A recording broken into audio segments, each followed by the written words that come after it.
My name is Megan James, and I just want to say thank you so much for tuning in and welcome to the Megan James Show. So the purpose of our show is to provide personal development, ideas, advice, and tips, as well as business help and advice to entrepreneurs. We are so passionate about helping our local businesses, so most of our interviews are actually with local successful business owners. And when I say local, they're local to the Kernersville, Triad, North Carolina area. So we want to boost the local economy as well as provide real actionable advice for you guys, our listeners, the future and current business owners listening to this show. So without further ado, here's our show. Hey guys, what's going on? So this is a continuation of our series, Mastering Your Relationship. This is actually part 5 of 5. So if you've tuned into this episode and you haven't listened to the other episodes, make sure you go back and listen to those, because each episode contains 6 vital steps to really harness the power of your relationship, mold it, repair it, and make it into what you've always wanted it to be. So if you're tuning in, you've listened to all the episodes, and you've followed us step by step, congratulations, you have made it to the final episode. I feel like The Bachelor, like, you've made the final cut, fuckers. Congratulations. Okay, they don't say that on The Bachelor, but deep down inside, I'm totally thinking that. Sorry if I sound like a 60-year-old smoker. I have what apparently everyone in North Carolina has right now, a cold. So that's fun. Maybe because our weather jumps from 20 degrees one day to 80 degrees the next. I don't know, just spitballing here, but it's fine.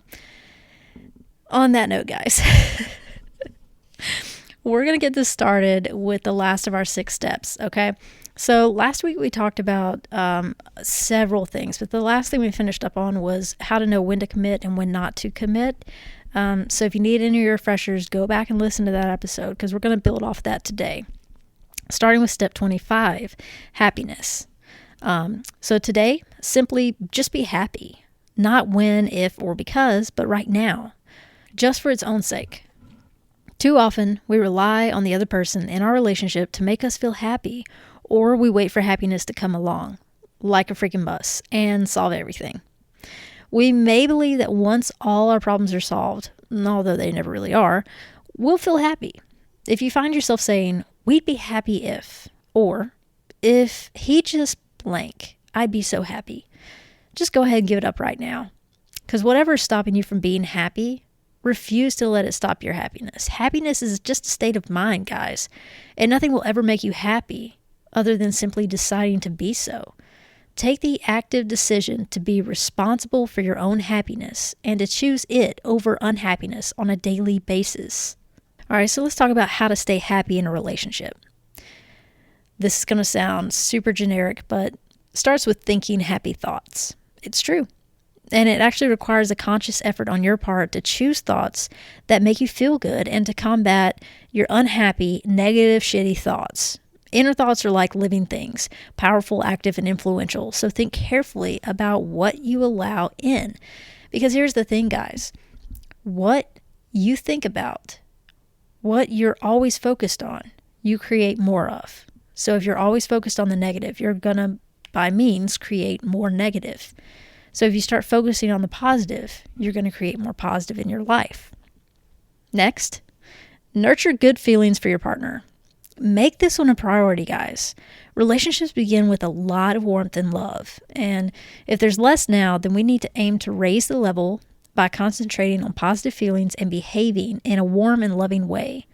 When you feel warmth of your partner, your relationship feels good, right? When you feel they care about you, when you feel they love you, when you feel that happiness directed towards you, it just feels good. Next, be cautious of low moods. So when you're feeling down and miserable, you may begin to pick holes in everything in your life, and nothing will seem right or good enough. Resist this. Simply comfort yourself or ask your partner for comfort and wait for the mood to pass. Guys, I'll be the first to say this is the one I struggle with the most by far, because I'm pretty open about all of my struggles, anxiety, PTSD. I've got a load of it, right? So lows are bound to come with all of that. And it's super, super hard to not focus on everything falling apart at once. Because it seems like when one wrench gets thrown in, everything is out of whack. Not just one thing, but you have to be focused. You have to consciously choose to realize that it's not everything that's fucked up. It's just one thing. And it's almost always fixable. Next, remember that your life is your choice. And so is how you react to whatever comes your way. Try not to let things get the better of you. Instead, just take charge of your life. If you don't like the choices you made, change them. You can't go back and change the past, but you can change your fucking present and future. If troubles strike, know that you will survive them on your own or with other support. Next, repeat a positive mantra to yourself. Start every day by saying, "Today, I am willing to allow happiness into my life. I welcome it with open arms. I choose to be happy." Okay? If that works for you, great. If not, I usually like to start my day with some gratitude. I start it by saying, "Today is gonna kick ass." And yes, guys, I always curse. Today's gonna kick ass. I'm going to be grateful for all that I have, welcoming to all that's going to happen, and know that it's all going to come out okay. And for me, that helps. Maybe for you, you need a different mantra. To each their own. Try your own thing. See what works for you. But next, don't dwell on problems and setbacks. Take downturns as lightly as possible. Don't let them trigger arguments, and actively look for a solution to every problem. So we have a problem with settling down on these problems and really sinking our teeth into them and just focusing all of our inner energy on them, when really there's more constructive things we could be doing to fix the problem. So to sum up, guys, to be happy in a relationship, you need to cultivate happiness in yourself. Hold on tightly to the knowledge that you have a choice. Why be miserable when you can choose to be happy? Happiness is just a way of life, guys. That's it. Step 26, acceptance. So a big part of settling into a long-term relationship is accepting the other person. There will always be changes you want to make, aspects of the person that bother you or irritate you, or habits you don't like or don't understand. Acknowledge that you are never going to like everything about your partner all the fucking time. Liking most things most of the time is doing pretty well, but accept those things you dislike in your partner within reason and let them go. Focusing too much attention on the aspects you don't like will inevitably cause problems. An unimportant habit that irritates you, such as biting nails. Maybe your partner phones their mother every day, or leaves their clothes on the floor, or chews loudly when they eat. It can escalate into a reason to hate them if you let it. Any other feelings of discontent, resentment, and anger you have will feed the irritation about your partner's habit until it becomes overwhelming. Why do we find it so hard to accept someone just as they are? Partly because we enter into a relationship with certain expectations, then try to get the person we've chosen to fit those expectations instead of waiting patiently with genuine curiosity to find out who they are. We look for signs that they will fit the ready-made mold that we've already designed.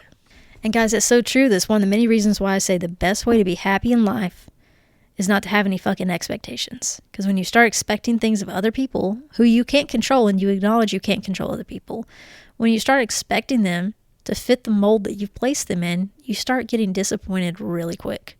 So let's talk about some keys to acceptance. Accept that you can't change another person. Even if he or she wants to change, you can certainly help them, but trying to change someone who isn't interested in changing will leave you frustrated, let down, and helpless.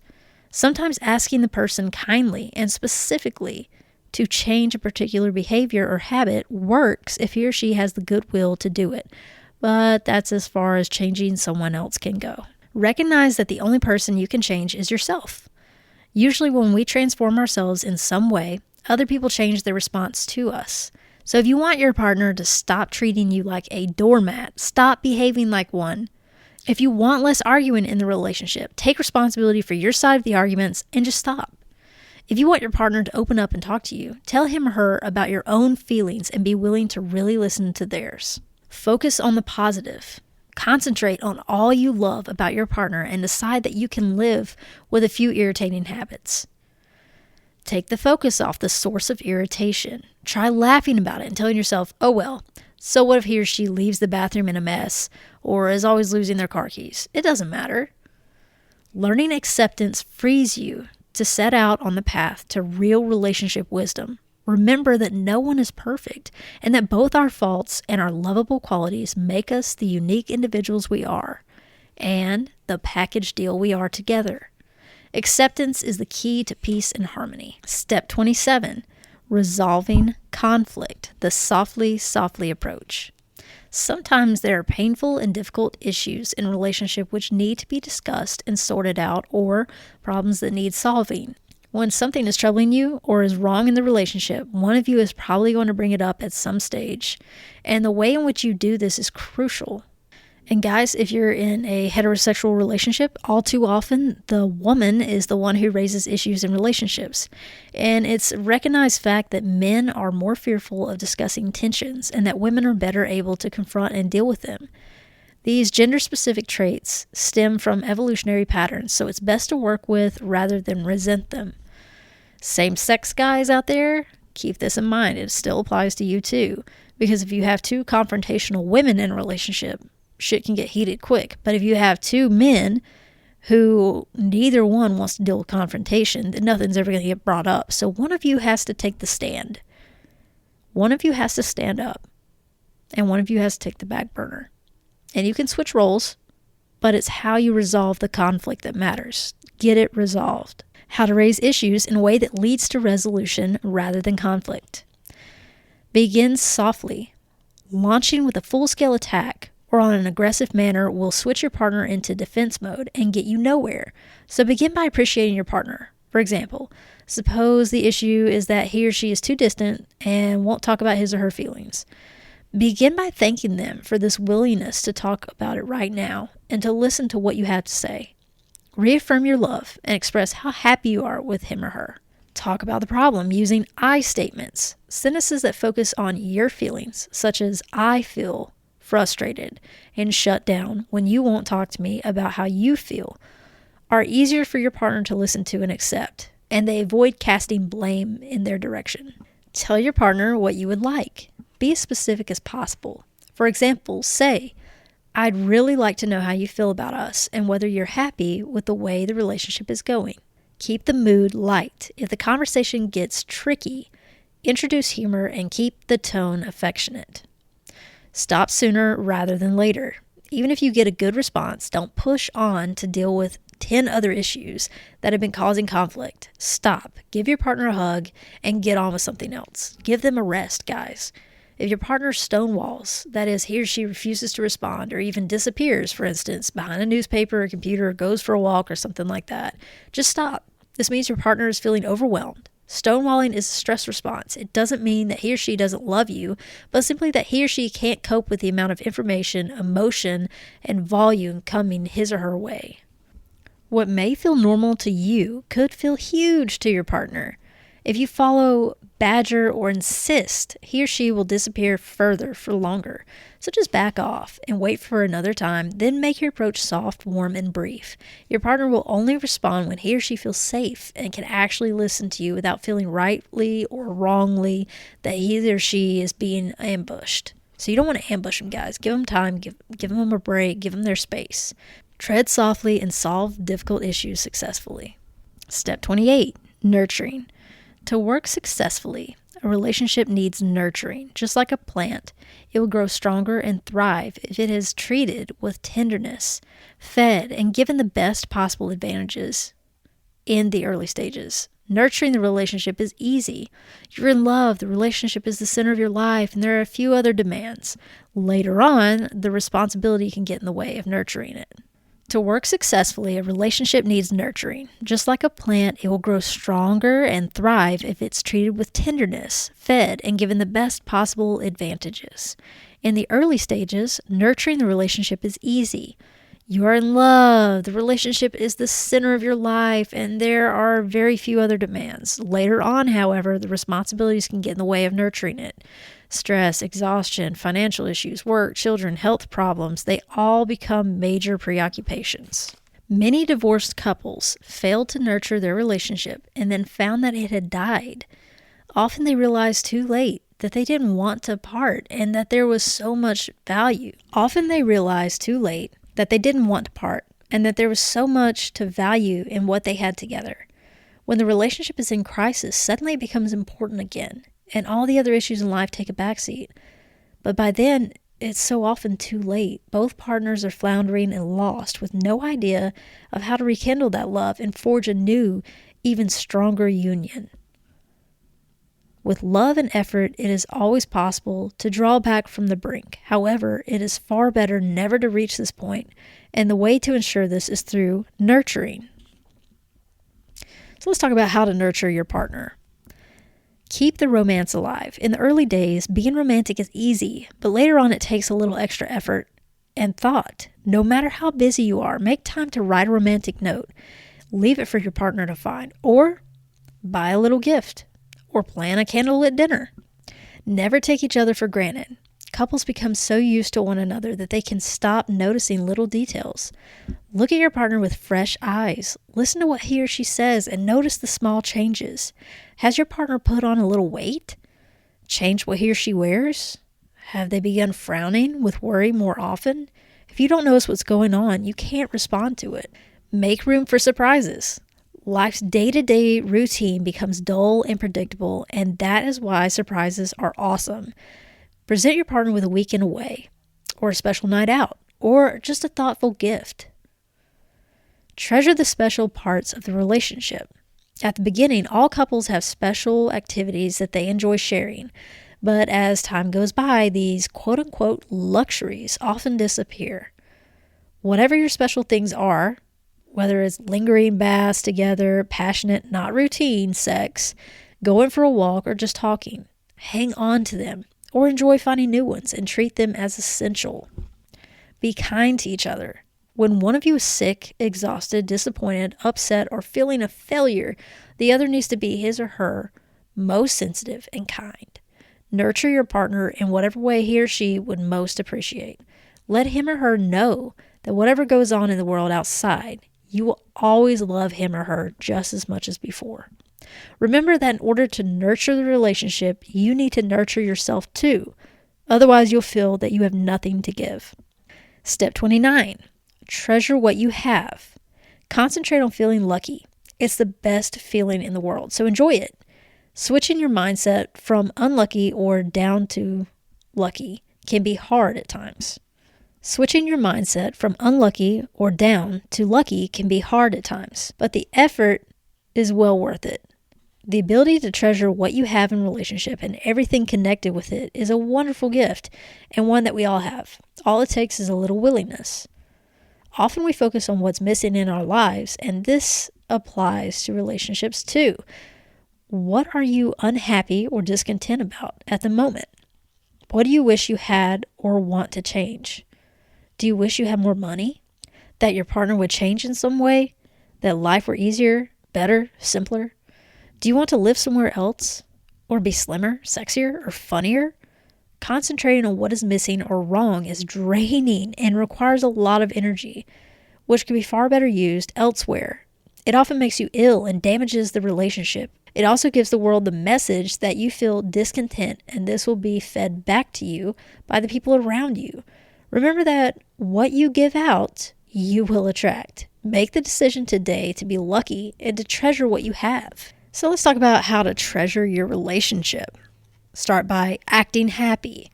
Smile, whether you feel like it or not, at everyone you meet, and even smile when you're alone. It'll convince your brain that you're happy, and then you'll start to feel happy. Remember that feelings follow behavior. Behave as though you feel great, and you will. You will. Unfortunately, it's not working for this cold. Remember that feelings follow behavior. Behave as though you feel great, and you will. Sing, dance, laugh, and enjoy life. Next, see abundance everywhere. Your life is filled with love, successes, and things to feel good about, so start noticing them. Measure your progress. Give thanks for the ways in which you've both grown and adapted and all that you've learned together. A relationship makes you wiser.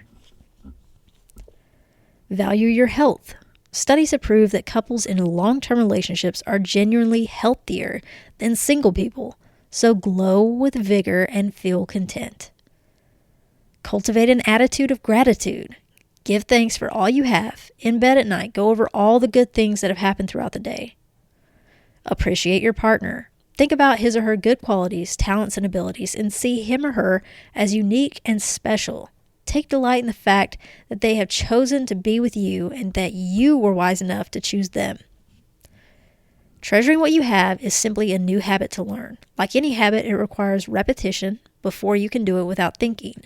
The same thing applies to feeling lucky. For the next 2 weeks, walk around telling yourself you're lucky.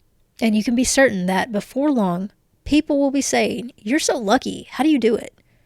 Just treasure what you have and attract more good luck into your life. Okay, guys, we're finally here. This is the last step, step 30. And you know what? It's a big one. Because you need to celebrate. You've made it this far. Well done, guys. Hopefully by now you're feeling optimistic about your relationship and the future. Party!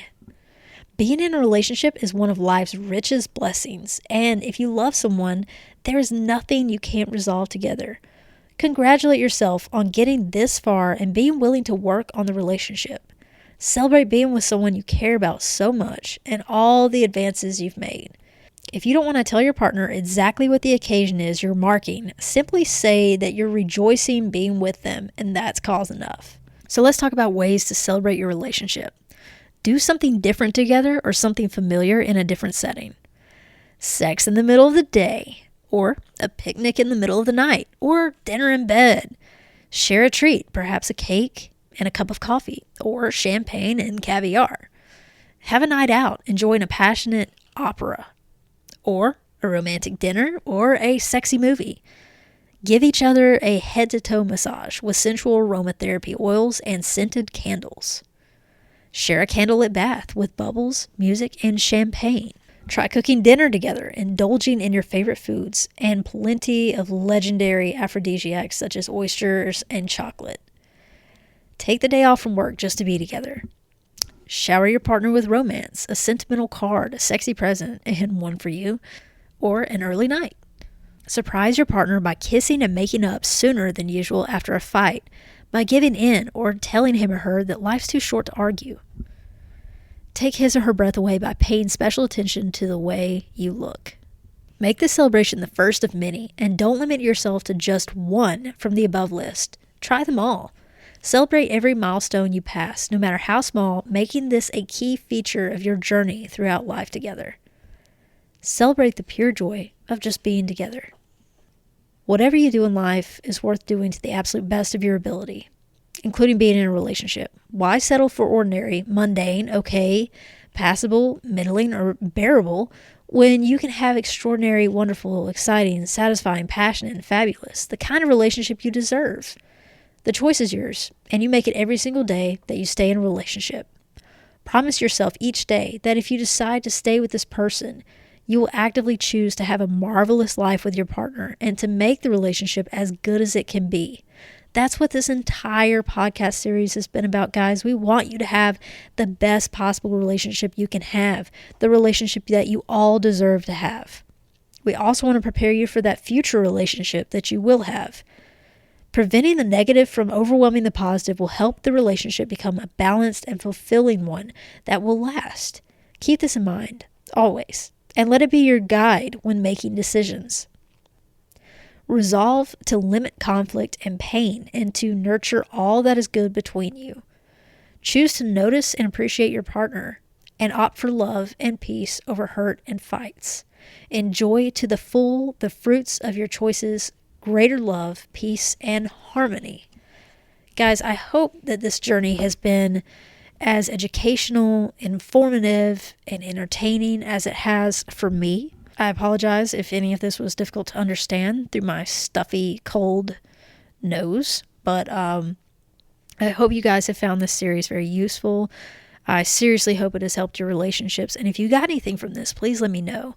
I love to hear from you guys. If you have any ideas or anything you'd like me to hit on more about, please just let me know. Because the next few episodes are going to be related to business, hustles, some interviews. We're going to throw in a lot of good stuff too. But this will be the last relationship podcast we do for a little bit, because I want to hone in on more of the business aspects and some other things that we've missed out on in the last couple of podcasts. So I hope you've appreciated this. Feel free to revisit it at any time. It's free to use. There's no cost. It's just free information out there to help you guys succeed and have the best relationship that you can possibly have, the one you've always deserved. So with that, guys, I hope you have a wonderful weekend. Peace. Thanks for listening, guys. And if you haven't followed us on social media yet, what are you waiting for? Find us on Instagram, legacy_.